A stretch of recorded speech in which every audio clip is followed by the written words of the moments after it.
Hello, friends. My name is Steve, and we're here today for another episode of Page Chewing. And today, my guest is Lindz McLeod. Lindz, thank you for joining me today. Thank you so much for having me, Steve. I really appreciate it. And we had to make sure the time changes because it's that time of year. So I appreciate your patience with me asking you 1,000 times, is this what time it is for you? Okay, so, It is confusing, I admit. Mhm. yeah, it's a little strange. But I was, when I was preparing questions for you, I was looking to see, kind of get an idea of the kind of, the work you do and your past experiences in history. And you're very busy. You do a lot of work, Yeah. a lot of things. So what can you tell us about you and your work? Oh, geez, where to begin? Yeah. You're right. I do a lot of different things. I think one of the reasons that I do so many different things is I kind of feel that getting better in one field informs all of the other things I do. So I'm always kind of interested in trying new things. So I am a writer. I write novels and shorter works, as well as short stories and flash fiction, microfiction, and poetry. Um, and I also edit. I'm a writing coach. I'm a mentor to six extremely talented mentees who I enjoy cheerleading because they're all brilliant. Um, and I am a prolific tweeter of my cats as well, which I think is the main reason that I have any followers, probably. No, I don't know about that. But cats are the surefire way to for interaction sometimes though. So it's kind of nice. They That's earn their yeah. keep, kind of, kind Yeah, kind of. of. Yeah. And you also have an upcoming collection called Turduken, and that is available for pre-order now. That's released Mhm. on November 10th, so about a week or so. What can you tell us about that? I'm really excited about Turducken. It is my first collection. And I think collections these days are quite a hard sell. But Stuart of Bear Creek approached me and said, I love what you do. Have you ever considered a collection? Because I will publish whatever you want. And I said, you will regret those words. But he did not. So the joke is on me. Turducken is. It was a really interesting thing to put together because I wanted it to be a selection of some of the best pieces that I've published over the last couple of years. But also, I wanted to make sure that there was enough new material in there so that people, didn't kind of feel like, oh, well, I could just read that on your website, which I keep relatively up to date. Um, so I wrote, there's a couple of stories in there which have never seen the light of day. To pretty much anyone. And there's some things that I wrote exclusively for this collection. One of the first things I had ever sent to Stuart was, and this is the pitch that I usually give people about this particular story. Um, it is about a thruple where at least one of them is not human and can only speak in Philip Pullman plot lines. And they proceed to have sex. And it is about as weird as that sounds, but it does work. And he said to me, I really love this throuple. Are you going to do anything else? And I thought, yeah, actually, I could. So there are two more stories about that throuple.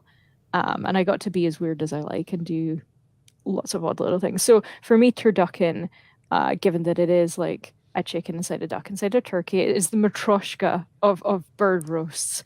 I thought, it would be nice if the collection was kind of like that. It's like one delight after another, all tucked in together. So it spans horror, literary.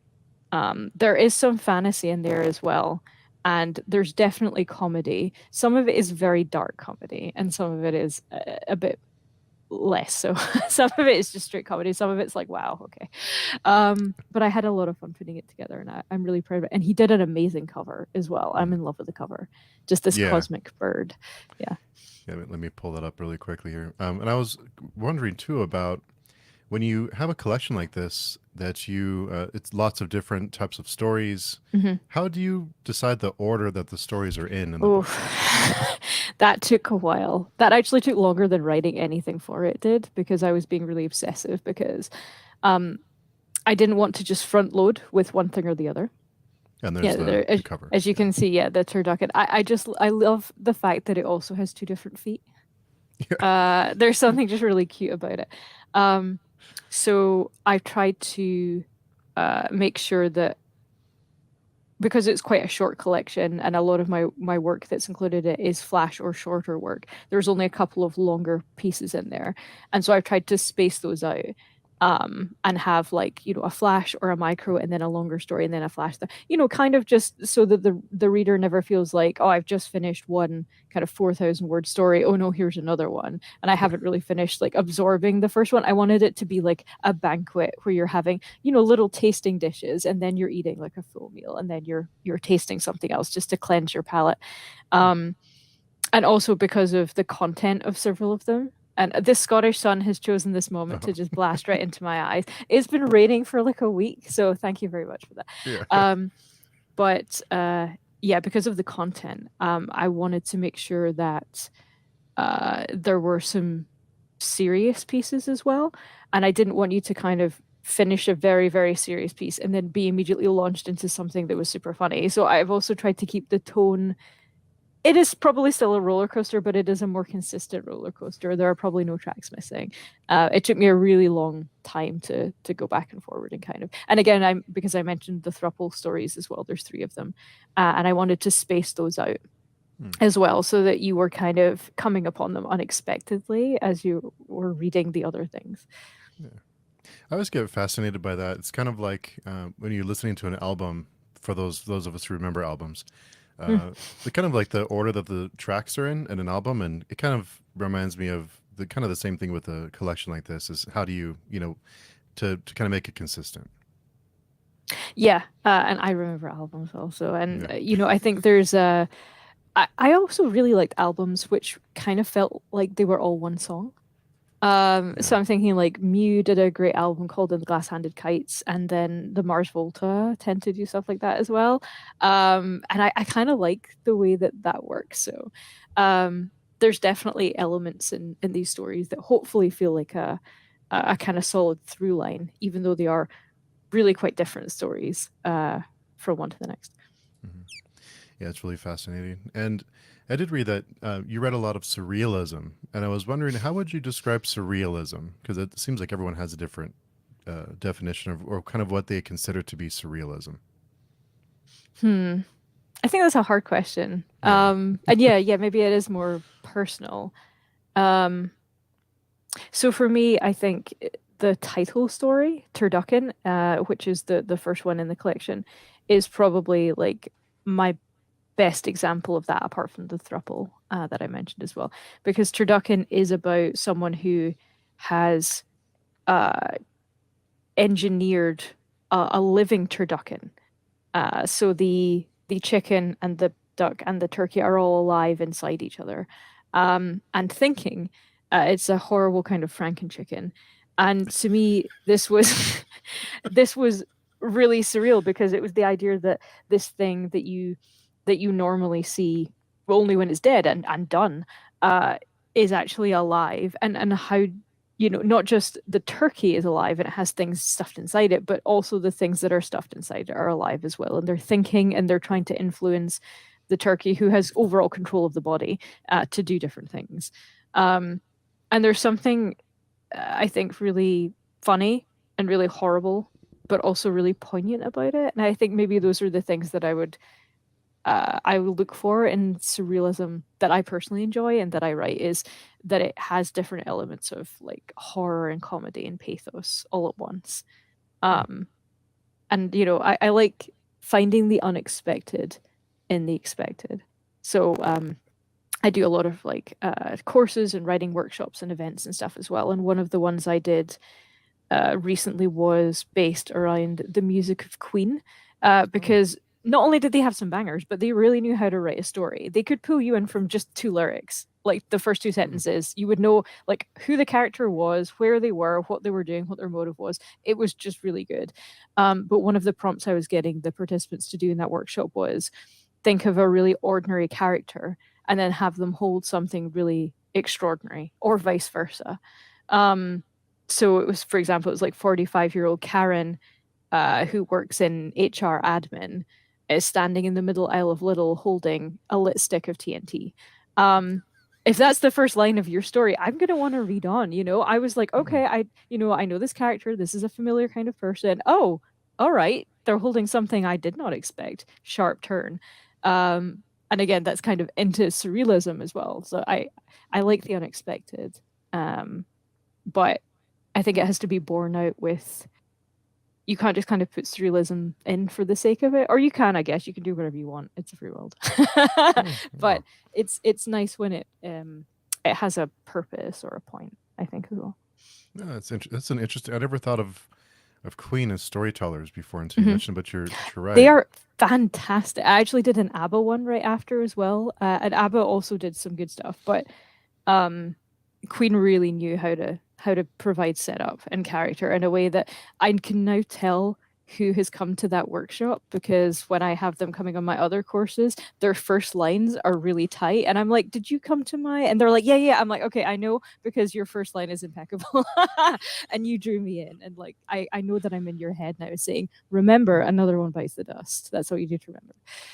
Oh, wow. How much, speaking of music and lyrics, how much do lyrics influence your writing or vice versa? I quite a lot actually. I have some stories that had you read them before this, you and I asked you to guess, which song I'd potentially based that on. I don't think you would have been able to guess. I had a story come out in Vestarian, which is not in this collection, um, and it is a really bleak story about two women at the end of the world, and the people around them have turned into I think zombies is probably the closest thing that you could say, though it's not quite that, but they have turned into happy zombies, and the only way to stay safe is to stay miserable and to stay as miserable and mean as possible. And these two women are kind of trying to forge a new relationship despite this, which just means that they're horrible to each other all the time. But it was based on the fact that someone once said it would be really difficult to write a song based on the lyrics for Bonnie Tyler's Total Eclipse of the Heart. And I thought, no, no, I can do that. So that's what I came up with in the moment, is something, because, she's saying that, she doesn't know what to do. She's always in the dark. Hmm. Everything is terrible. Her world is falling apart. And I thought, yeah, I could do something with that. Something miserable, really lean into it. Hmm, that's really interesting. Hmm.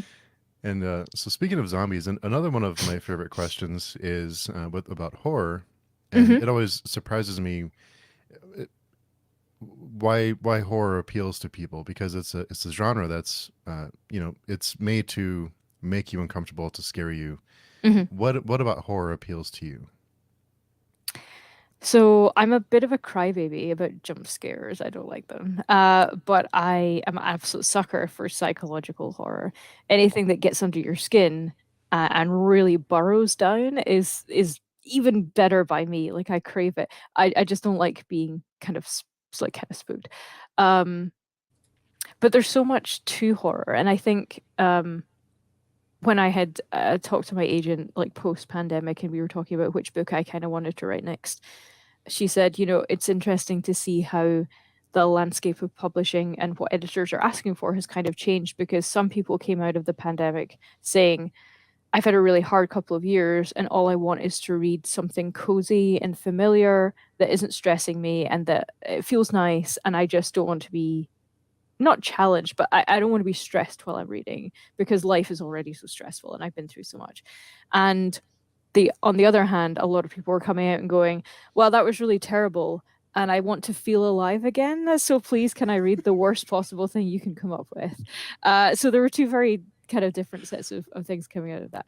But a lot of the things that I find horrible, I don't think necessarily other people do. And a lot of the things that I write about, my friends and followers will say to me, what's wrong with you? And I say, oh, that really? Because that didn't bother me. The thing later bothered me. But this was just on the way there. And they're like, no, that'll live inside my head rent free forever. I don't know why you did this. And yeah, that's horrible. Um, there's certainly things in a novel that I just finished where my agent said, let's ramp up the horror a little bit for this, go as wild as you want. And I don't like stuff to do with eyes. So at Mm. one point I just started the building itself is kind of crumbling, and I had little cracks appearing in the ceiling, which is what you would expect if a building is potentially crumbling. But when the character gets closer, she realizes that the cracks that are forming and then kind of healing in the ceiling kind of look like lidless eyes Mm. opening and closing. And she's obviously horrified by this and runs away. And to me, that was the worst thing I could possibly think of in that moment was just eye stuff. I thought, oh God, to be watched, but not to even realize at first that you're being watched. Um, that really hits home for me. That's really deeply uncomfortable. But I think a lot of other things like body horror Mm. that I've written um, seem to disturb other people, but didn't bother me at all for some reason. So yeah. It's really interesting the way we all have our the like those little things that kind of is too much for us. Have you ever written anything in a horror story or in a book that you thought I've gone too far? I should scale back a little bit. Yeah, definitely. I wrote a novella at the start of the year, which I had written the short story of it for a call, but ended up being really quite long. And I eventually I thought, I actually could do with a second point of view, so I decided to write it as a novella. And um, I was always interested by the idea of like Pygmalion in like mythology. So it was he was a sculptor and he made a beautiful woman, and then he prayed to the gods, who then turned her into a real woman. Uh, like a bit of a Pinocchio vibe, but less weird if you Hmm. like. And I thought that's really cool, but what if it was the other way around? So I have someone who is searching out vulnerable young women in order to perform surgeries on them to turn them into stone, Hmm. to serve the gods in a particular way. And that didn't disturb me, but it was disturbing someone who I was letting read a little part of it at a time. Um, because the surgery and the body horror doesn't affect me in the same way that it affects other people. But um, there is a scene where one of the characters on her pursuit to get to a specific place, she arrives at the moon and she has no money and she is completely at the mercy of kind of everyone around her, which is quite frightening. And she is offered a job working in the mines, and she knows that people do that. So she's like, okay, that's fine. I can just work and make some money in order to continue the final stage of my journey. But because she has no one to vouch for her, they put her in the worst mine, and terrible things happen in the dark to everyone. And there was a point at which I wrote someone being torn apart by everyone else because he found a gem that was, if you find a gem, you can almost kind of buy your way out of the mine and you get Hmm. some money. So this young boy found a gem and he wasn't quiet enough about it, and he alerted the people around him, who then tore him apart. My character manages to get in and grab the gem without anyone noticing and get away. Um, but the way that as I was writing it, I was thinking the way that he deals with it is he tries to swallow it first. Because he just panics. He doesn't know what to do. These people are approaching him, so he swallows it. Then he realizes that was a terrible thing to do, and they all start tearing him apart. So she then is kind of delving around inside him to try to find that. And as I was writing that, I was thinking, I'm kind of putting myself off eating forever. Just kind of having a good old rake around in his esophagus. I thought, have I gone too far? Has man gone too far? Perhaps. This is uncomfortable. Um, but it was kind of necessary for the character. But I definitely did think, I'm not keen to write something like that again. It was a bit gross. I always feel bad whenever I excuse me, whenever I taught whenever I read a horror story and I talk to whoever created it and I say that really really kind of ruined my day. It made me, I thought Yeah. about it all day, and it's a compliment, but it sounds like a terrible compliment. But what is that for you when someone No, it's comes and says you live rent free in my absolutely. head? Yeah. I love that personally. The novel that I just finished, I had one of my friends, I was letting her read all the way through, every time I finished a chapter. And I it's a it's a book where I will permit you to fall in love with these people, and then I'm just planning to ruin you emotionally about halfway through. And there was a chapter where I received a message from her saying, I hate you and I hate this book and I'm not talking to you and I don't want to read anymore because I don't know how you can do this to me and I'm deeply upset. And I knew exactly where she was and I had to promise her that it would be okay at the end and I would fix, you know, that she had to trust me and it would turn out well. Which took quite a lot of doing because I it looks very much like I've written myself into a specific corner which was required for something later in the plot. So as you're reading it, it does definitely look like this is real and this is terrible. I do kind of fix it later, but that to me told me that it was working. Um, and also in the novel that I have coming out next year, the first people to read that were my parents, actually, who are have got better about reading in recent years and quite enjoy some of the stuff that I don't send them all the horror, obviously. I don't want them to be like, did we raise you okay? Are you all right?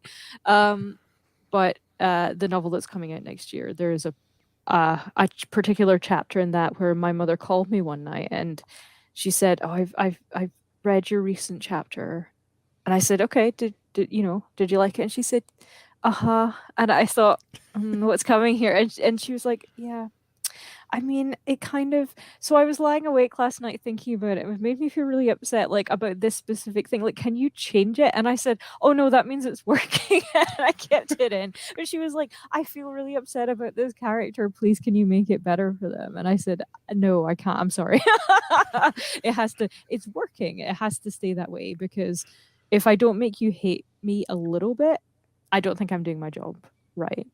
I Hmm. want you to be like, how dare you make me care about these people, and then do something mean to them. That shows me that you've created that bond with the character, Hmm. um, which is working. And also, it's relevant. Again, I just hide behind it's relevant for the plot, but I do like being cruel. I'm sorry. With with with adding those things in a story, do you feel like you need a happy ending, or are you okay with a not so happy ending? I'm okay with not a happy ending, very much so. There's definitely um, I don't mind either. I often tend towards a bittersweet ending. Hmm. So one of the stories in Turduken, which was out in Pseudopod this year, it's called Them at Number 74. And it's about a pair of retirees who decide that their marriage needs a bit of a spark again. And they decide that the best way to do that is to start murdering people together, which it seems from their point of view like quite a logical step. And they are kind of just like everybody's parents where I grew up. They're these kind of like nice people, quite practical. If they're going to do something, then they're going to be exactly like this about it. Like they're standing over the body at one point of someone they've just murdered, and one of them says, "Oh, she uses plastic bags," and the other says, "Oh, that's good. It's good for the environment. It's good that she does that. It would be terrible if she didn't. Things are bad enough already." And it's just the banality of it really amuses me. Um, so yeah. Uh, I've completely forgotten your question. I'm sorry. I got really excited about talking about That's that. So, okay. sorry, remind me what your question was. Oh no, about happy endings. Oh, about happy endings. Yeah. So, originally for that story, I had an ending, um, and everyone who had read it prior to me submitting it hated the ending. Hmm. Um, and I think it was probably too ambiguous. And I ended up having to change it, and then it was accepted by Pseudopod. So that ending is you could read it as happy or unhappy. So I will spoiler it for because it's been out for a few months, but it's also in the collection. Um, the One of them is kind of developing some dementia, and the other is concerned that this will mean that their secret comes out at some point. And so the kindest Hmm. thing she can do is to, basically murder her husband in the gentlest possible way. And the last line of the story is because she does it, and the last line is because Mrs. Patterson loves Mr. Patterson. So she does it out of love. She does it to protect him. She does it to protect herself. And she would rather that it was her than anyone else, which is another kind of love.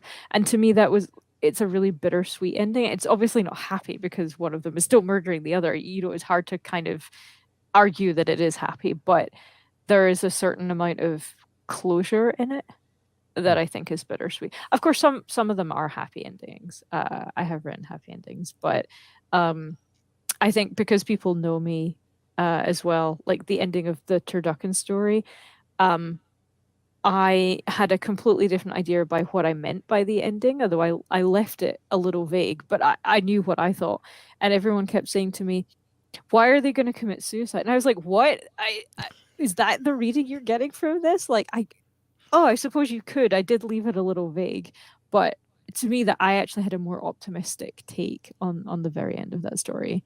I just wanted you to be able to imagine for yourself their own future that was about to happen. And, you over the course of the short story, you kind of become quite attached to these weird little birds. Um, and I thought people would naturally gravitate to, oh, they're free and everything's fine. And instead people were like, oh, they're gonna die. And I thought, oh, is this me? Or is this like is this the world we live in now where we're very cynical and we kind of expect everything to end in this Hmm. way? But for the record, I believe that Turducken lives, and even now it's out floating somewhere. What was it I said? I think I said, no, no, no. In my head, it goes to an island in Jamaica and has a really good time. And just like is on permanent vacation. Nothing's wrong. It doesn't die. It has a good time. Let's just not ask questions about Yeah. it. With all the different work you do, how did you start writing? How did you what sparked that passion for you? I think I've always been doing it. Hmm. I apparently could pretty much almost read before I could talk. I refused to bathe unless I was permitted to bring my waterproof book in with me to the bath, Oh, wow. where other kids would be asking for bedtime stories and falling asleep during them. Apparently, I was bolt upright, sitting wide eyed, and was like, "Oh, you've missed a bit if they skipped pages." So my parents had to read stories from start to finish, and they just kind of encouraged that. There were always books around. At that point, they were not necessarily big readers themselves, but um, yeah, there was some, I think, some skill or talent there that they kind of encouraged. Um, and I kind of stopped um, thinking about it when I got to be kind of a teen and young adult because um, it seemed like such a lofty dream. Hmm. I was like, oh, to be a writer, like what do you do? How do you do that? And I had gone to university to do psychology.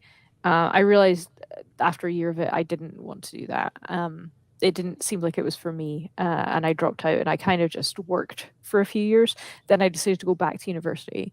Um, and get my degree in case I wanted to go and live somewhere else and maybe teach English or something. And along the way, I had planned to kind of just do an English literature degree. The Open University offered creative writing courses, and I thought, yeah, I could do that. And it turned out I was pretty good at it. And they were like, okay, distinctions. And I was like, oh, okay, so this is a thing maybe I should do. And I was never under any um, misguided notions that I was ever going to make a lot of money from writing because it's not, you have to kind of do it for the love. It would be nice if we could get paid for it, but unfortunately, things are the way it is. Um, but it's always kind of been there. But I think I also needed to get some life experience under my belt as well before I could kind of start writing with any knowledge or proper empathy about, you know, it's sort of I think everyone kind of writes the same in their early 20s. I don't like to generalize too much, but I see a lot of the same kind of thing. And then I did my master's right after that, and then after my master's, I thought, okay, I have a reasonable amount of academic success here, but I'm still nowhere near where I want to be. So that was in late 2019. I graduated. And then I took the next year or so. I finished my novel that I'd been writing, which is the novel that's coming out next year. Um, and then I had been invited to join a group. And I also, during the pandemic, like wrote a hell of a lot. To date, over the last 2 years, I've written, oof, it's probably between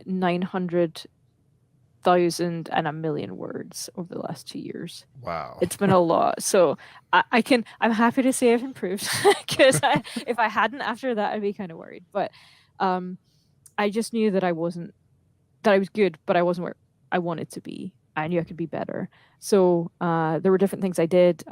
Quantity was, I always say that to my mentees and to people I coach and tutor as well as, you know, you have to be prepared to sit down and actually write. And also, the more afraid of failure you are, the less likely you are to ever actually do anything. So there is some absolute nonsense in my files where I'm like, I don't know what I was thinking here. Like, it never went anywhere, but I write down everything that I think of. Last night, I remembered something else that was completely random and got up and wrote it down because I thought, well, that might come in useful somewhere. Um, in the light of day, not all of those things seem sensible. But I think it's important to, to have them because you never know when you can use them later. And I also looked at, I hadn't really uh, done any flash fiction really by that point as well. So I had joined a group that was headed by Sage Turtle, who kind of headhunted me from seeing me perform somewhere. And I was in that group with Sage and Sarah Hills, who has released a novella in Flash and is a fantastic Flash fiction writer. I had been to the Writers' Hotel at that point. So I had been tutored by Elizabeth Hand, and then Hmm. the year after by Jeffrey Ford, who blurbed Turduken for me. Very nice. Jeff is a great guy, very to the point, which I like about him. And I'd made some great friends at the Writers' Hotel. We're still in touch. And basically, I just looked at what everybody I knew was doing, identified their strong points, identified my weak points, and then I started going, okay, I have friend X. They're fabulous at this. They're in all these places. I'm going to go and study what they did and see if I Hmm. can emulate that in my own voice. Um, I have a horrible habit of writing something without any description in it because I can see it in my head. So I forget that other people can't. So I will just write a story and then afterwards, my agent will say, yeah, what does anyone look like? What color are the thing? And I'm like, go back into the walls or whatever color. And I have to now. I'm doing that automatically because I worked in it for like a year and a half. But I know Hmm. my own weaknesses, and so now I've hopefully beaten some of those habits out of myself, and I'm able to produce work that is like smoother, Hmm. um, which requires less editing, which also helps overall for like the speed of the thing as well. The novel that I had just finished, um, I actually wrote the first chapter. It was only supposed to be a short story back in May. And my darling partner, who's also a writer, had read it, and another friend had read it, and they both nagged me for 2 weeks, and because they were like, "Oh, it's so good, we want to read something," and I was like, "No, it's just a short story." And besides, I told my agent that I was going to write a different book, so you're going to need to leave me alone, and they didn't. And I was like, if I write just like one more story, just a sequel, like, will you leave me alone? And they said, yeah, yeah, yeah, we will, we will. Of course they didn't. So I wrote a sequel, and then I thought, I hate that you're right, but actually this would be kind of a fun book. And so I kept writing it, and I kept insisting that it would just be a novelette. And then by the time I got over that threshold, I was like, no, no, it's just going to be a novella. It'll be done by 40,000 words. And then it was 78,000 words. And it Wow. was done. And I thought, why do I do this to myself? I never actually meant to write it. It was purely an accident. I was just trying to finish it while I had something else in mind. Um, but it's a great because it was an example of which is kind of like Turducken as well, of what happens when I'm allowed to just do whatever I want in a dark corner. Um, and it turns out pretty well actually. So maybe I'll just do that from now on. Um, but I think it was really important for me to like try and take ego out of it, or at least some ego. I think subverting the ego maybe rather than kind of saying, oh, I have no faults, my work is perfect the way it is. But my ego is the other way, which is I'm really ambitious. I always want to be better. I always want to be the best. So I'm constantly looking at other people and saying, oh, what did they do? And how did they do that? And hey, I like this phrase. And like, wow, did you see the way that she describes this thing. Like, I love Mm. that. How, you know, break it down brick by brick and kind of put it back together for myself. Um, so it's been crazy to see how much the work has improved Hmm. over that period of time. So I'm really excited because it's now at a point where I feel really confident about it. But also, um, I'll never be satisfied. Like, I'll always want to keep getting better because there's always new writers out there. I stumble across new people every week where I'm like, oh wow, did you see this? Like, I never thought of doing that before. Um, and that was something that was really important to me as well, because the novel that I just finished is the short story of that, the first chapter is actually going to come out in Apex in the next, I don't know when. They, they accept it. I assume it's the next 6 months. I guess they'll tell me. But um it was written uh entirely in moves from a real and very famous chess game. Hmm. Um that was kind of interesting. And then I thought, because I've been thinking about Carmen Maria Machado, and things that she did in Her Body and Other Parties. Um, and when I read that for the first time, it blew my mind. Hmm. Because there are things that she does there with form and structure. Sometimes she just breaks the fourth wall. She addresses the reader directly. And I thought, wait, can I do that? Are you allowed to do that? Wow, okay. I've been thinking like so small, but actually the box is bigger and maybe you can even break out of the box. So it's something that I did a little bit with, and Turduken. One of the thruple chapters is written is structured in titles from Friends episodes, but the non-human character in that episode can only speak in catchphrases from Frasier, which got really fun. And then this novel that I just finished, obviously the first story, as I said, was chess moves, but then I thought, well, I kind of like to keep that conceit going for the whole novel, so I better come up with something different every chapter. So there's like a chapter that's a recipe. It's actually a real recipe. Hmm. You can make it, and the character is making the recipe as things are going on around him. There was one where, and I was kind of writing this at the same time as one of the stories in Turducken, which was recently released by Bear Creek, which is called On the Wing, which is my love of collective nouns for animals. Because there are so many and they're so interesting. So I had written one that was all bird collective nouns. Um, and in this novel, I had decided that, because within that, there's still sometimes there are multiple collective nouns Hmm. for one specific bird. And for this particular chapter in the novel, I had found out that you can have three different collective nouns for sparrows, um, and you can have a quarrel of sparrows or a ubiquity of sparrows, or I forget the other one now. There's something else of sparrows. And I thought that's really interesting because not once have I ever thought of sparrows and thought I need more words to describe them. You know, they're just sparrows, but actually, you know, I wonder why and I wonder what the history is. So Hmm. yeah, a lot of my writing comes from stumbling across something on the internet and going, "Oh, that's cool. Okay, what can I do with that?" Catchphrases from Frasier. That's great. Yeah. At one point, someone just says "Dear God, Niles," but in a very sultry tone. And we did have a question from Spectre. hmm He was asking, "What books inspired you to start writing?"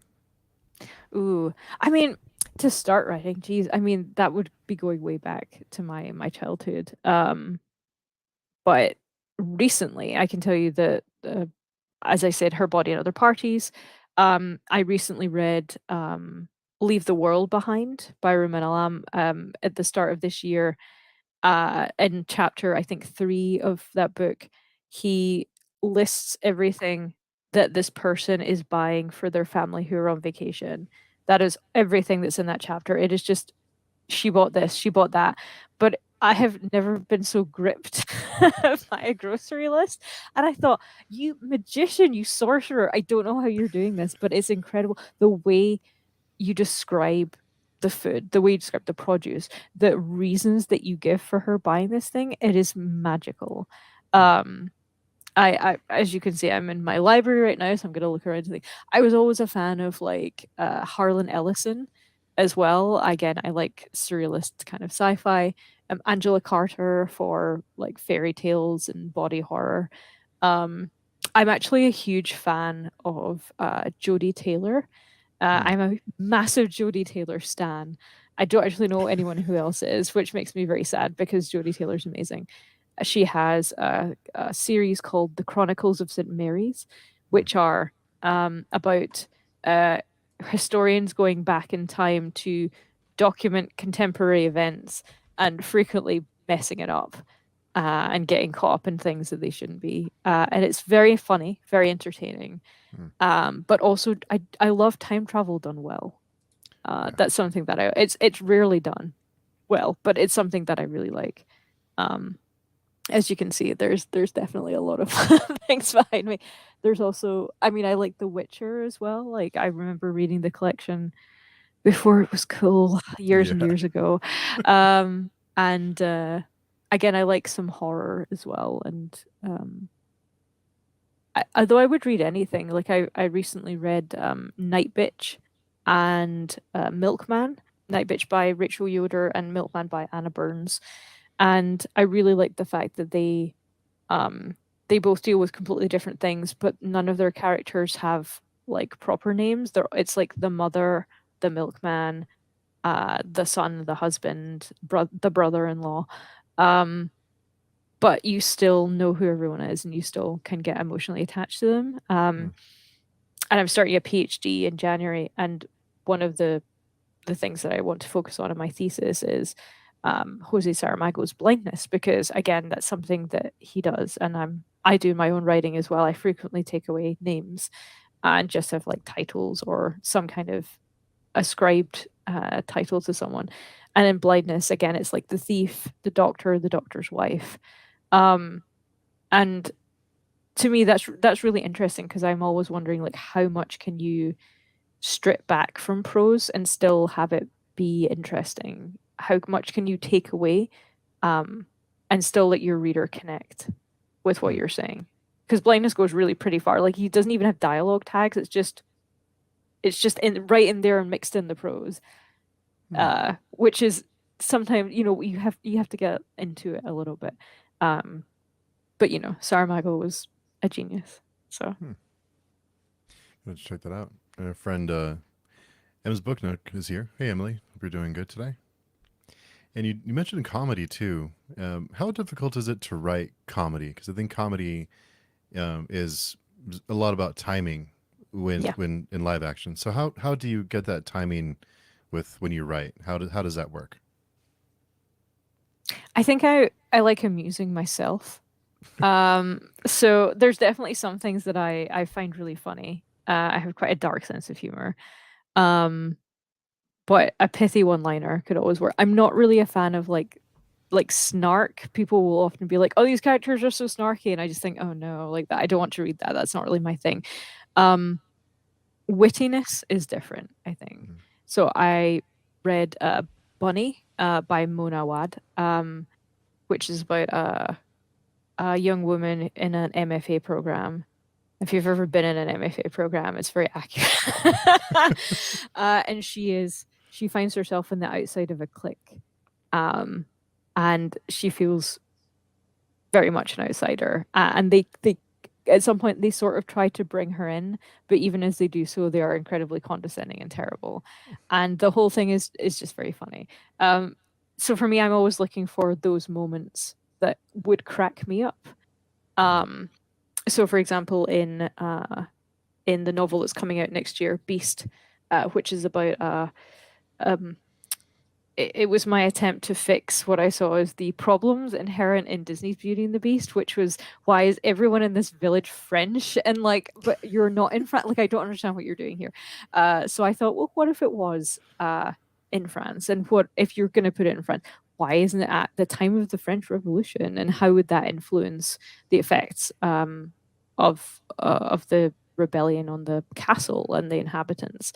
Um, and there is a part, the it's from the butler's point of view, um, And he really does not understand anything that's going on. He's a guy who just wants to do his job. He lives by routine. He is not good in social situations. He is really deeply uncomfortable with people. And he just kind of wants to like serve the family like his father did, and just that's what he wants to do. That's his whole life. He's quite happy. And of course, the revolution frequently encroaches on the castle and becomes very problematic. And there's also a witch who casts a curse on the castle, which is, you know, from the Disney version and obviously the original fairy tale. And I kind of wanted to make a point because I always thought it was pretty unfair that the young beast, Prince Adam, was the one who answered the door and was a brat to the witch. And she was like, "Well, I'm just going to curse everyone in this castle." I thought, are you really any better than him? Like, you clearly don't see these people as people. You're just like, "Oh, screw you, servant. You happen to be there at the time." I thought, actually, you're not coming off well in the story at all. Um, and I wonder what would happen if that kind of happens. So there is a particular bit in the book where the butler is aware that the curse has been cast, but they don't quite know what the effects are yet. They're a little slow to take. Um, and certain things have already happened, so they're already down several servants at this point. And as you can imagine, the chores are not being done quite as well as he would like. And he accidentally happens upon the youngest footman who has been trying to hang himself in his room. However, one of the effects of the curse is that it's effectively stopped time and stopped them being able to harm themselves inside the castle. Hmm. So the young footman has tried to hang himself, but all that's happened is that he's just been there for a while and he can't get down. So he's just sort of like, "Hello," and the butler's like, "What are you doing? We actually don't have time for this. Whatever you're doing, just stop it." And he's like, "Well, I can't." And the butler's like, "Well, the breakfast shift, and I'll come back for you. And you just need to, you did this to yourself. I can't believe you're so selfish. We don't have time for this." And it's just very, very dark. And he's just like, "I'm sorry. Yeah, okay, I'm sorry. Just whenever you have time, cut me down."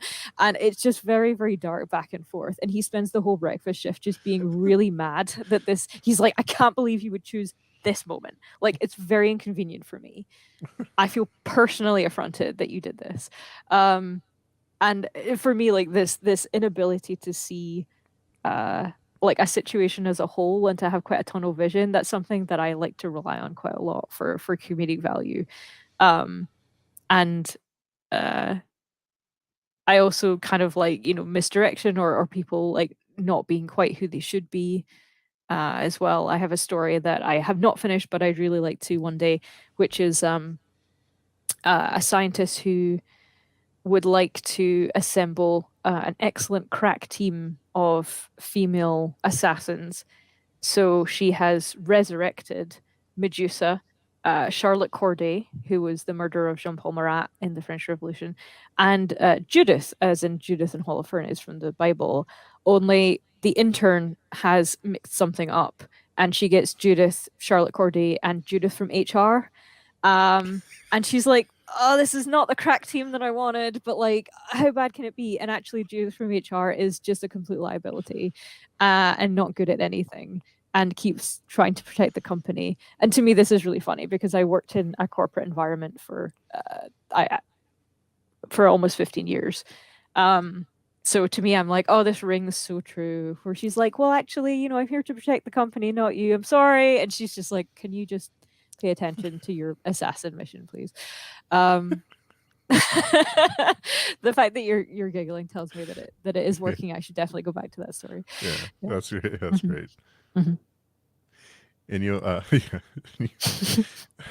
you you also mentioned The Witcher, and I was curious, have you watched the adaptation on Netflix? I've seen like a few of the episodes. I saw maybe half of the first season. I've been really busy, so I'm really behind in a lot of my shows. Um, I couldn't get into it to begin with because it was really annoying me that they changed some things from the books. Um, but then I did start getting into it more, and I was kind of like, "Oh, you're doing things. You're just doing them in a different order than the very first collection. That's fine." Although I don't know if I like the fact that they changed Dandelion. Mm. I kind of liked him from the books. I liked that he was this older scamp, who was just, he'd been around a little bit and he was kind of wise to the world, but also a bit useless. And they've replaced him with like some young boy bander. I was like, come on, who's this? Give me my middle-aged dandelion. Yeah. Um, smarming his way through the courts. But it's good. My partner watches it a lot. She's deeply upset that Henry Cavill is leaving. And to be fair, he made an excellent Geralt. Mhm. So I don't know who they're replacing him with. Liam Hemsworth. Oh yeah, Yeah. because we actually had an argument about this because we come down on different sides of the Hemsworth hill. Oh, I maintain that Liam is the better Hemsworth, which is of course the correct opinion. wow. Um, That's a hot and take. apparently, yeah, that's a hot and wrong take from this, but sorry, it's just the way I feel. I fight for the underdog. Yeah. Yeah. He's done pretty well for himself, though. Yeah, I mean, like he's been in some things, at least one thing that I can think of. He Poor was in guy. Hunger Games, and he was Yeah, in something else. I forget what it was. exactly. I can't remember what else he's been in, but I'm like, see, that's exactly what I mean. So we all should cheer for Liam. He's done too well. He's fine. He doesn't need anyone's support. He's good. Yeah, He's he's achieved. Thor. Yeah, he's fine. Exactly. He's fine. He's fine forever. But Liam, I'm like, oh, good for him. Good for him. Yeah. And you mentioned our friend Joseph had a Mhm, question or a comment. I think mhm, Dandelion and Geralt were the best two casted characters. I had a bad mhm. feeling it's going to tank after the third season, after Cavill leaves. Well, maybe now I'm wondering if I should even go back to it, but I probably should. Uh, I uh, I plan to use the next month or so now that I've finished some big projects to catch up on my TV watching. But it's so difficult now when Yeah. if you have limited time and you kind of want to feel like you want to make the most out of it, it's hard to know what to watch. Oh yeah, yeah, it's tough. And it's been out for a little while, but and you mentioned time travel stories. Have you Mhm. seen Dark on Netflix? I love Dark. I was Okay, yeah. obsessed with Dark. Yes, I really enjoyed it. It was actually so the I had a novelette published by Assemble Media in July, which is being pitched as things, which I can't talk about. And it has a dark element to it because it is about someone who is being guided by her older and parallel selves um, through her life. And my partner and I had binged all of Dark. I'm really, really excited about their new show because I really like this kind of thing. I also really enjoyed The Seven Lives of Leah, Hmm. which was adapted from a book, which is about a girl who kind of her life isn't really going anywhere and she's not doing particularly well for herself. And she discovers a body, and the next morning she wakes up and she is back in the past in that guy's body, the guy who everyone thinks is the skeleton, and she knows from when she found it and the police announcement afterwards that this guy was murdered. And so she decides that now she's in his body, she's going to find out who murdered him. But every time that she goes to sleep, she ends up back in her own body. And then every time she goes to sleep again, thinking that she'll be back in his, she's actually back in someone else's body in that same time period. So she gets to kind of go around his friends and family and stuff and work out what's happening. And I really Hmm. liked that. I thought it was a really fresh take on something. Hmm. And I'd been trying to convince Joseph to watch Dark. He finally started watching it. He's on the last episode. Mhm. Oh, it's so good. So good, so And good. actually, like, I will not spoiler specifically any things, but I really like the way that they laid the groundwork in the first season for things that you don't realize until two or three, when you kind of go, wait, oh, you already mentioned that so early on, but now it's come full circle. There were certain things that I thought, oh, I love that because I didn't see that coming, and I Yeah, really like that. yeah. I love how they just kind of go for it, and it's Yeah. just really bonkers. They Hmm. just really don't, so Hmm. really ambitious. It was part of the reason behind why I wanted a yellow raincoat. I was like, I gotta have that dark aesthetic. Nice. Yeah. Mhm. Yeah, Joseph, it's one of those shows that keeps teasing you. It does, yeah. And I really like that. It's the kind of TV that I would want to write is something like that. Like it's smart. It's a little bit complicated, but not so complicated that you can't follow it. But it's really satisfying to watch pay off as well. I think it really helps too that it's 3 seasons, so it doesn't tease you for too long. Yeah, yeah. Yeah. Although, I would have loved for it to go on because I really, really enjoyed it. Um, and they had the soundtrack was pretty good as well. It had some really atmospheric music, some nice songs. The theme tune became kind of a thing that lived in my head for a while. Yeah. I forget the name of the band. Baccarat or I forget the name. But yeah, Mm. it's and the intro too, the way the intro changes through the seasons Yeah. is really neat. The little details that change. So in with all the other things you do, I also Mhm. read on your website that you are a member of the of your community archery club. Yeah, yes. Or at least I haven't been for a while because there was COVID and then I was kind of too busy. I have my own bow. I can hit a target. Not necessarily well, but I can hit one. I'd like to get back into doing it because I feel like when you write a lot, you become quite sedentary. Hmm. And it's not necessarily good for your physical or mental health to just sit in a chair all day every day and stare at a screen. So definitely something I'd like to get back into now that I'm about to start my PhD. I don't know why I keep saying when I start my PhD, I'm going to have loads of time because I obviously want. But I'm like, oh, it's going to be great. I'll have so much time to do all these things that I have been putting off for years. And Joseph commented, Mhm. "From is a great time travel horror portal show." Oh, I haven't heard of that one. Okay, Me either. I'll have to Look make a that note up. of that. Yeah. Yeah, for sure. Coherence is also it was like 2015, I think. It stars Nicholas Brendan from Buffy. It's very low budget. It is one of the best films I've ever seen. I watch it once a year at least. I first saw it at the Edinburgh Film Festival actually, and the whole audience was just enthralled. It is a fantastic. It's kind of like sometimes people say, oh, have you seen Primer? And I'm like, yeah, Primer's okay. Have you seen Coherence? Coherence is feels way more accessible and is not time travel, but is parallel universes. That's the Um, one with the comet, right? yes, The dinner yeah, the party. combat. Yeah, I Yeah. really, really like it. I love the chaotic feel of it, and they were given quite a lot of uh reign to kind of it wasn't all scripted, they were kind of given their head to do whatever they wanted. Um there are just some really gasp out loud moments in there that I'm always like, oh, that's the film I wish I'd written is Coherence. Have you seen? It's with Ethan Hawke. It's kind of similar. Predestination. No, I haven't. I'm so behind. I'm so behind. I I still believe haven't that's seen the name. Euphoria, so I'm like so behind. It's unreal. I hear that's good though.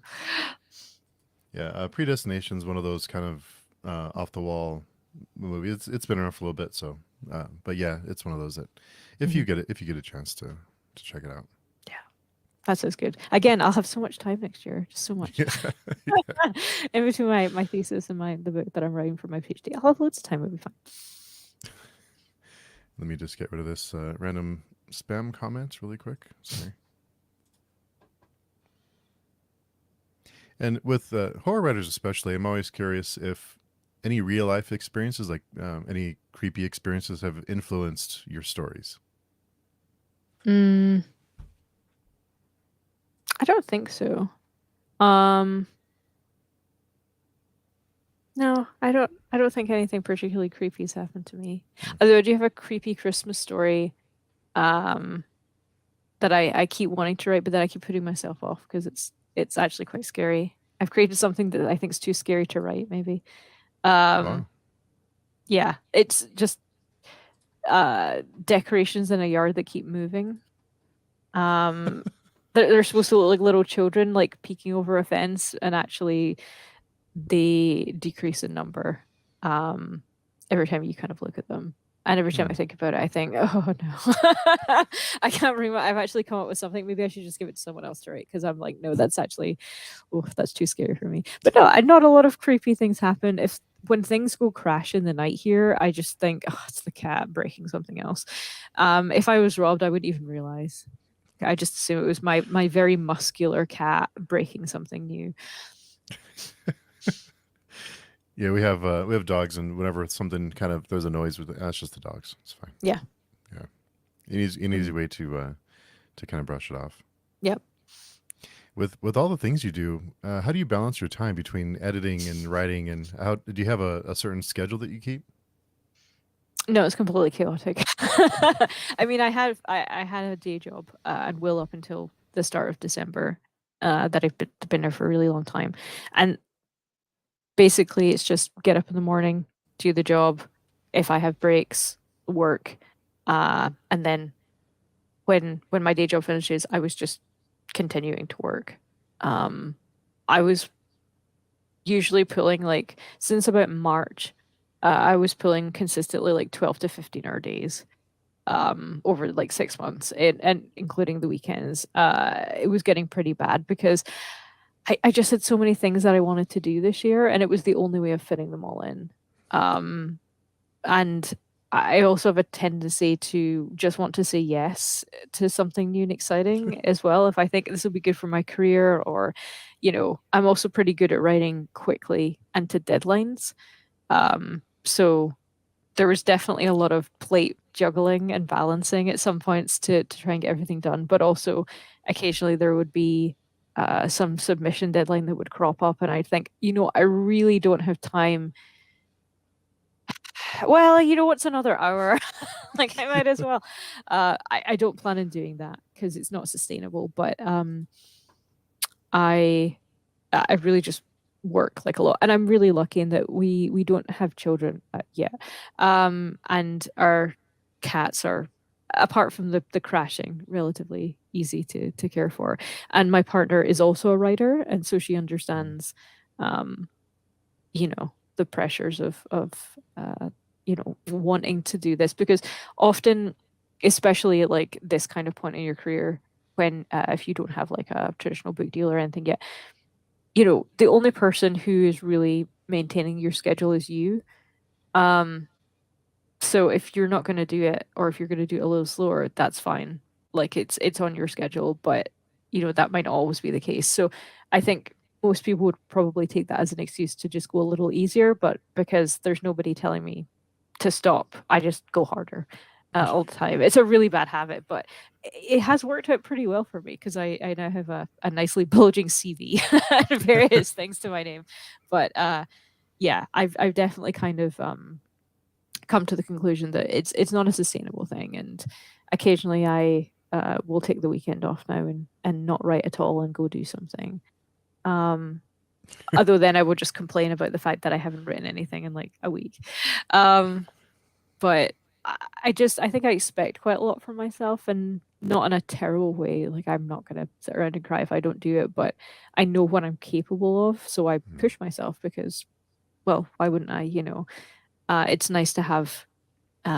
At the moment, I've kind of sold most of the stuff I've written, which is really nice, but it's also a pain because now I have to write new stuff to start subbing it out. My submission queue is like so small, um, so I need to find time to do that, and also find time to treat my very darling fiance who puts up with me, and to actually see my friends, because every now and again one of them will say, "Are you all right? Like I haven't seen you other than like a square of you for a really long time," and then we'll have to go and get coffee.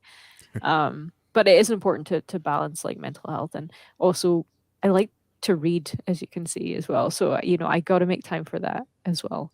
Um, and I always feel a bit depleted if I've gone for like a month or two without having a book on the go. Yeah. And Joseph had a question. Do you have a daily word count you try to hit? Nope, not even close. Because I always feel like it's just a recipe for disaster, like because what if you don't hit it? Are you gonna feel bad that you didn't hit it? And often what I see, especially in my clients, and sometimes in my mentees as well, is You know, they'll say, "Oh, I want to write, 1,000 words a day for whatever," and I say, like, but do you really need to? And if you don't hit that 1,000 words, are you going to feel bad? Because if you are, lower it. Hmm. What is the least you can write in a day and still be satisfied? Like, what is, and I say, can you write 200 words every day? And they look at me like I'm crazy and they say, well, of course. And I'm like, yes, of course. Do you know what feels really good when you hit a target? Dopamine. Why not lower your target and then hit it? Because then you're going to think, like, oh, you're going to start feeling great about yourself. Stop hitting these really like high targets, and then there's more chance that you're not going to succeed. You're going to become dispirited over time. You're going to start looking back and thinking, well, I hit it, but only twice this week, maybe, and there were 5 times I didn't, and look at that percentage. And as humans, we're kind of hardwired to like look at the negatives, not the positives. And I just I don't think that helps. So I'm like, if you wrote anything, good for you. If you want to set your limit, make it really low, because then you're always going to hit it. You're always going to feel good. It doesn't matter if you then continue writing. Like, great. If you felt like writing an extra 500 or 700 words after that, fantastic. But you've already hit it. Unless you're the kind of person that you're like, oh, I'm worried that I'll only write 200 words in a day. And even if you did, so what? That's a steady pace. I think we're writers can be so hard on themselves. Um, and I didn't really realize how much so until I started coaching, like professionally as well. And I was like, damn, everyone's so hard on themselves. Like, it's really easy for me to be a cheerleader because I feel like I'm the only one saying, oh my God, relax. Like, you're fine if you're doing it and you're doing it at your pace. Like, do you go to marathons and like yell at people who are in the middle of the pack or at the end? No, that's really weird and mean. You just like let them do it. They're still doing it. They're just doing it at their own pace, you know? Like, and also other people like have kids, they have taxing jobs, they have like family stuff going on, they might have mental health or physical health issues. Hmm. And I'm like, you know just there, I have some chronic pain issues as well. I have like a back problem, and there are days when I can't get comfortable no matter what I do, no matter how many painkillers I take. And it doesn't matter whether I'm sitting or standing or walking or whatever. I wake up in pain, and I'm in pain all day. And that doesn't stop me from writing, but sometimes it puts me off, but I'm not going to feel bad. Hmm. It is what it is. This meat prison doesn't always work that well. It's not my fault. Like, I didn't make it that way, but it just doesn't work. And there's no reason why I should feel bad about it, because that's kind of taking away from all the good stuff I did. Meat prison. I like that. Yeah. Apparently, I'm not supposed to call it that because my fiance thinks this is a gross. She's also a doctor, so that makes sense. But she's like, that's a gross word to use. Spectre commented, I'm lucky if I write Mhm. 60 a day. I only write for about an hour.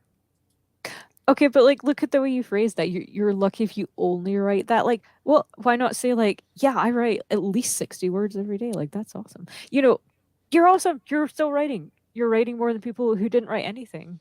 Yeah. Isn't that Yep. pretty good? And you're still like getting towards your goal. You're still making incremental progress. All progress is progress. Mhm. Don't be hard on yourself, because the industry will be hard on you. It'll be hard enough on you. That's why whenever I have a chance, I try and kind of give back to the community and do queries and free things. And because I'm like, look, we just need to be there for each other, and build each other up and say, hey, it doesn't matter if you think you're only doing something, but like, good for you, because publishing is not going to tell you that. Publishing is going to be sucky to you and tell you all these things. But actually, whatever you're doing is fine. I was reading a book called 4,000 Weeks, um, which is all about like this really toxic culture of productivity, Hmm. which I really like, because we feel like we have to be productive. And then if we achieve some level of productiveness, we feel like we should be even more productive. But actually, the point of our lives is not to be productive, it is to do what we want, what we value, what we prioritize, what is important to us. And that's okay. So, like, if you have other commitments that you value, if you have like a kid, you want to spend time with your kid. If you have a show that you want to like, so that you want to watch, so you can talk about it with your friends later, like, those are things you value and prioritize, and they are not less important. They're, if you value them, then they're important to you as well. And you don't have to be churning out thousands of words every day. You don't have to be a Stephen King or an Alexander McCall Smith, who I actually like very much and have met. Um, but you don't have to do that, and you don't have to compare yourself to other people because you're you. It's okay to be you. It's fine. Mm. And you mentioned being a mentor. What have you learned Mhm. about yourself during the time that you've been teaching? I mean, there are things that my mentees all do. They're all very, very good in their own ways, and some of those things overlap. And some of them do like slightly different genres.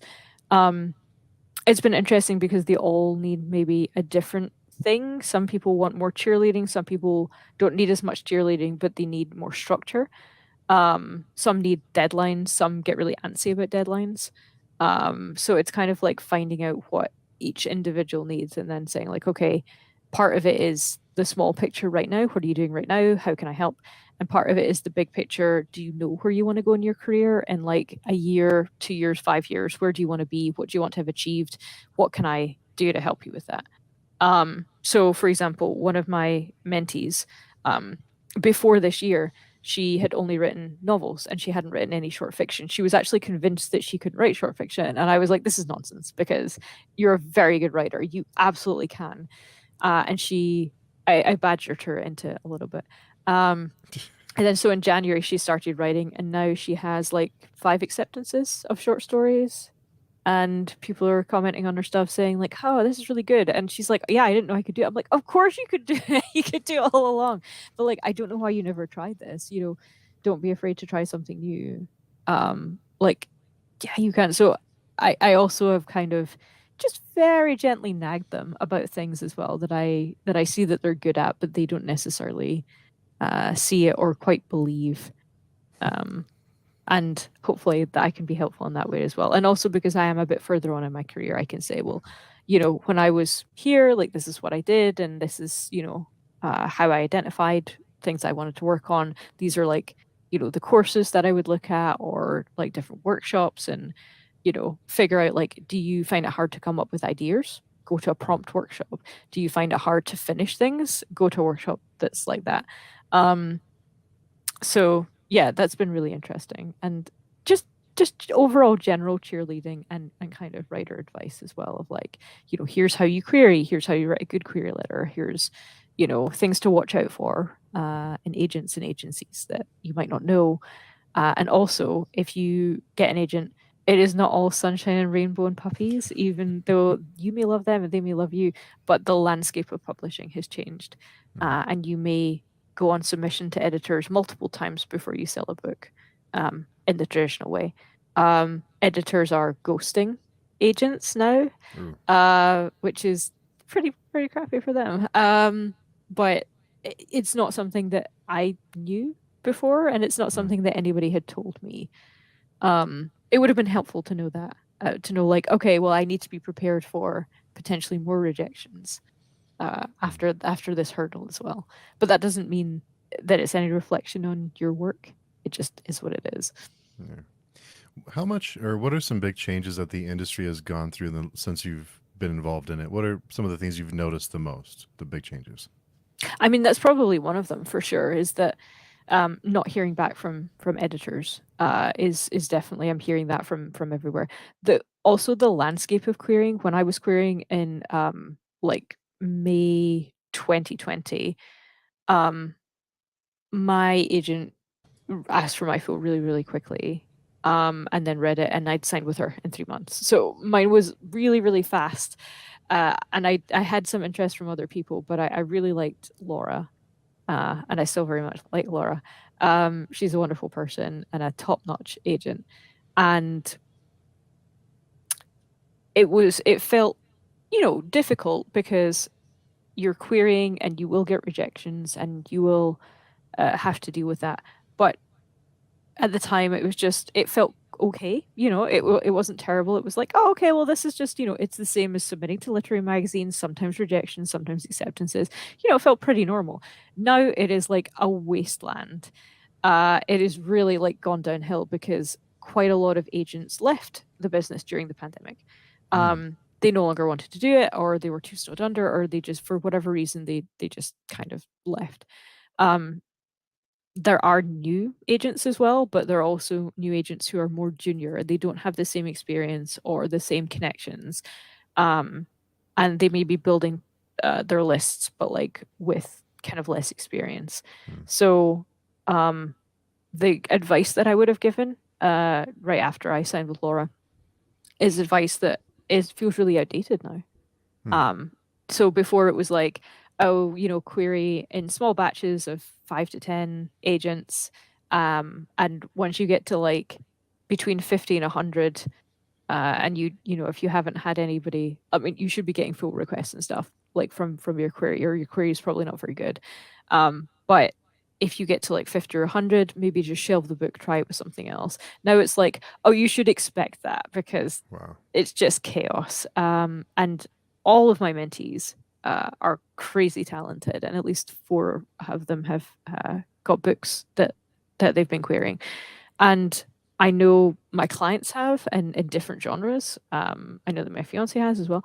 And there may be interest, but it's just not the same. You're not seeing people being snapped up left and right. It's Hmm. like agents are having to be more selective because editors are being more selective, and it's just all kind of trickling down. So I don't think that was the case uh, when I was signed with Laura, and that was only September 2020. So it's really not that long ago. But it feels like a completely different ball game. So now I'm like, okay, I'm just gonna try and keep you afloat. I'll make sure your query letter is good, but like, don't put yourself down, because all of the things that you see that are advice are outdated now. Hmm. Wow. I didn't realize it had. Guess it makes sense with the pandemic and all the changes that happened during that Hmm. time. So Yeah, wow, it's a lot of changes. yeah, it's I crazy. do have yeah, it's wild. I do have a couple more questions for you. Hmm. I'd like to ask all of my guests. The first one is, was there ever a hobby or a thing that you were excited to try, but when you tried it, you did not enjoy it? Hmm.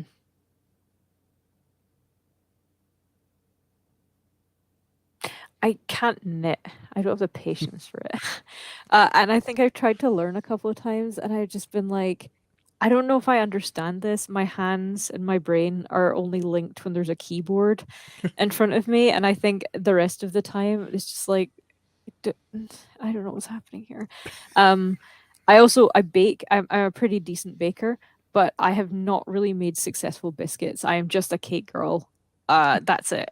I like cakes and scones and anything like that. But like as soon as you start making biscuits, I'm like, I don't know, these are just coming out terrible. Um, they're edible, I think. You think? You can grimace your way through it. It's not inedible, but they're not good by any stage. So yeah, sometimes you know, just it is what it is. But yeah, no, I know that a lot of people picked up like crocheting and knitting and stuff during the pandemic, and I was like, oh, I just can't get the hang of this at all. And I'm having to focus on it a lot. I don't think I'm good at like repetitive hand movements if I'm not paying attention. So I started teaching myself how to solve a Rubik's cube instead, and that went a lot easier. So it's much easier than knitting. Yeah. Uh, And the next one was, if the zombie apocalypse started today, what would be your weapon of choice? my bow probably. I mean, because where am I going to get a gun? I'm in Scotland. We don't have guns. What am I going to do? I could throw haggis at people. Um, so I would stick with my bow. It's the one weapon that I have in the house. You can make arrows out of sticks and things. I'm like, you could probably have a really heavy skillet, actually. That might be a good Hmm. secondary weapon. A real cast iron skillet. Um, so yeah, but I would probably stick with the bow.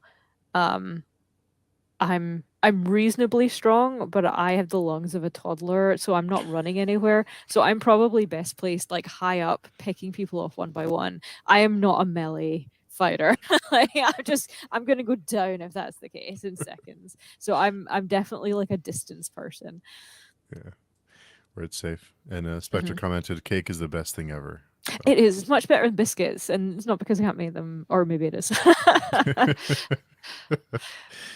So the last question I had for you was something I think is interesting because I think this shapes people throughout their lives. But what was your first job? I had a paper round when I was a kid, but my first actual job was working in a supermarket, Hmm. um, which was not terribly exciting. But the job that I had right after, I didn't work there for a super long time, but the job I had right after that was I used to work in one of the Warner Brothers studio stores. Hmm. Um, which was is no longer a thing in the shopping mall, like where near where I grew up. But I really enjoyed that because you got to do some pretty fun things. There were some things that were less fun about it, but there was one year that the manager just gave me a few boxes of Lego and said, like, can you go over there in the corner and build them for the Christmas display? And so I spent several shifts on the floor building Lego. And every now and again, some kids would come in with their parents. They would come over. I would give them something to build. They would build it quietly with me while their parents walked around. Then they would leave. Another child would come in. So I just spent like hours and hours building Lego with little kids, which was really fun. Hmm. And also, I was the right size for several of the costumes for the kids' parties. So they frequently put me in. This is for some reason, this is a story that my fiance thinks is really, really hilarious. And that I'm sure some people will recall with great anger. Um, they put me in a Tweety Pie costume. And if you picture Tweety Pie, he has a massive head. So Hmm. the head actually goes and it actually pins your upper arm. So you've only got kind of little flappy arms left. Um, and one of the things that they used to do is it was for kids' parties, but they also used to get us to go out into the shopping mall and hand out leaflets. But because it was, shall we say, a slightly rough area, someone had to go with you in case young yobs attacked Tweety Pie Wow. in some way. Not that anyone ever did. People were always very, very keen. But because no one knew who was inside the costume, you could play some pretty merry hell in the shopping center, and people just found it funny. And my manager didn't care because it was good for business. So I used to go into the H&M and rearrange all of their CDs in the wrong and take like all the alphabetical things and put them in different, but just pretending to be sly. But of course, everyone was looking at the 5 foot tall bird in the corner, and I would just like change all their displays and things. While the staff couldn't say anything, and they were usually found it quite funny. But then they would have to go and fix it after I'd left. But we would wander around and get their customers to come into our store as well. So I always wonder if anyone from that point remembers having to fix things after a Tweety Pie came in and wrecked their displays. No one ever confronted you or asked you to stop? I don't know if that would have been good for business. They were kind of like, "Oh, Tweety, do you have to?" And I was like, "Yes, I do. Yes, I do, because I only have tiny hands." Did anyone ever find out it was you, or was it always a mystery? No, there were three or four of us who were about the same height. I'm about 5'5", and they were a little shorter than me, so they were never quite sure. And once I told my colleagues, they all went and did it as well, so they were never quite sure which one of us it was. It was just somebody in the Tweety Bird costume. And of course, we were always like, "Oh, I don't know who did that. It's hard to say. Hmm. I have no memory of this. It's so weird." But yeah, it was good times. That sounds like a fun job. Mhm. That's a good times. Yeah. Well, thank you so much. I really appreciate you taking some time out of your Saturday afternoon, your time, Mhm. to come and hang out and chat with me. Thank you. This was so fun. It was really nice to have. This has been a break, believe it or not, Oh, from well, the incessant grind of my life. So yeah, thank you very much. awesome. So if anyone wants to find out more about you or find your work, where's the best places to find you? So I am on Twitter at Lindz McLeod, where you will find aforementioned pictures of the beautiful cats. And I also have a website, www.lindsmcleod.co.uk, where you can find information about me. You can subscribe to the newsletter. I have links to all of my work up there that you can read for free as well, and information about the forthcoming books Hmm. as well. It's an awesome cover. I love that cover. Turduken. It's Great cover. it, it's I'm really excited about it. It's really cool. Yeah. Thanks again so much. And thanks to everyone who came by to interact with us and ask questions and comments. Really appreciate it. And I hope everyone has a great rest of your weekend.